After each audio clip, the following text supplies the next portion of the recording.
Hi, I'm Joleen Bridges, author of Finding Home, Breaking Free from Limits. And this is my video blog, Finding Home. Today's blog topic is, do I really need a test to find my strengths? The book Strength Finders 2.0 by Tom Rath is trending at the top of the bestseller list this week, and I definitely plan to read it.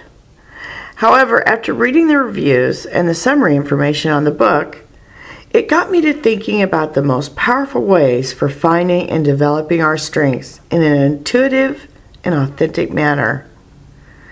In my book, Finding Home, Breaking Free from Limits, I share with the readers how to explore the barriers to our personal and spiritual empowerment and discover tools and practices to develop our strengths through the power of individual enlightenment.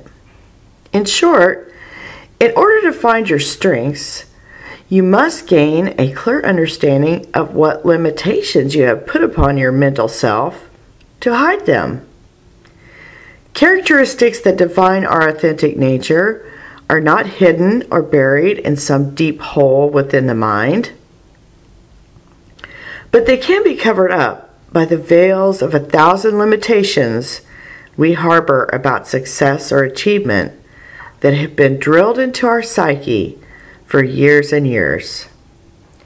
If we can identify those limitations and even just crack open a portal of self-discovery, then new and exciting discoveries about yourself are revealed intuitively.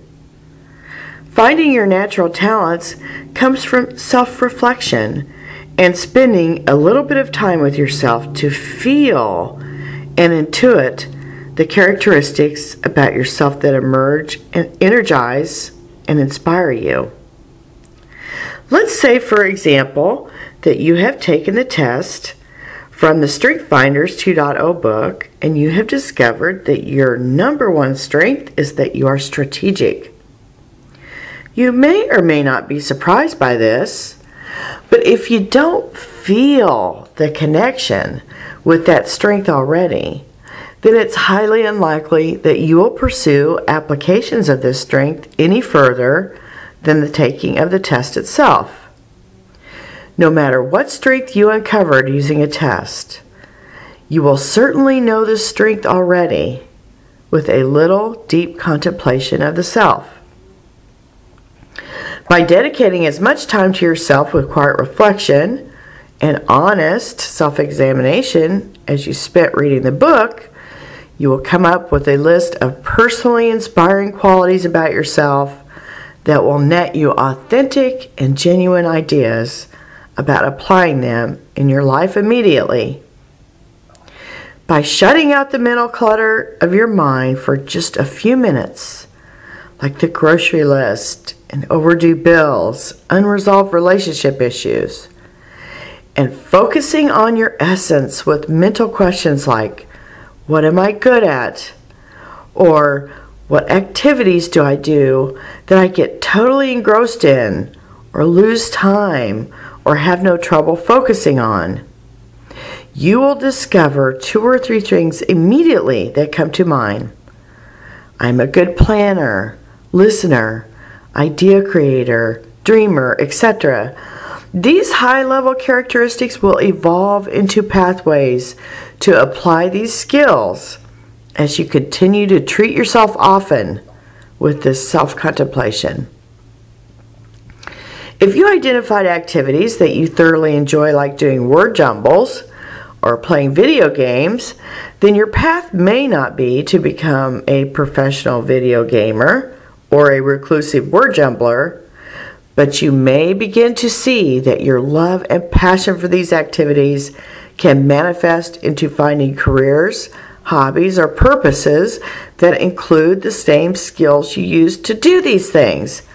You may feel later that you would like to pursue a path as a language translator, or a video game designer, or reviewer, teacher, counselor, graphic artist, or whatever is a match to your strengths as you have defined by your own authentic and natural process. When we receive intuitive insights about our strengths from the process of self-contemplation, when done in a non-judgmental and honest way, this is truly the best method for discovering your most powerful strengths. Aristotle said, "We are what we repeatedly do." Excellence, therefore, is not an act, but a habit. This is applicable in so many contexts, but for the topic of finding our strengths, consider that the reason we haven't found them so far is because we are just in the habit of looking for them instead of allowing them to emerge with our own self-examination and reflection. Perhaps if we got into the habit of embracing and nurturing the strengths that we are already aware of, then the excellence in these characteristics will follow. We are, after all, the captains of our own souls and masters of our own minds. Let's not give away our own intuitive guidance to something or someone else. I am a strong supporter of using any tool or methodology that helps us keep on the path of personal and spiritual empowerment. That is, after all, one of the main purposes of my book. If the Strength Finder 2.0 can help validate our feelings about our strengths and give us some tips and directions on nurturing these strengths into daily application, then I am excited to read the book myself.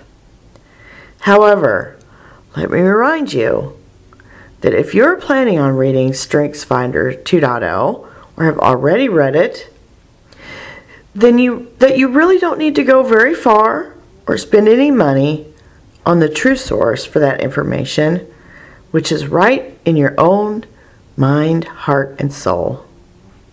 We all just need to spend much more time at that place where we can not only find out what our strengths are, but so much more about the amazing you that you are. Many blessings today. Until next time.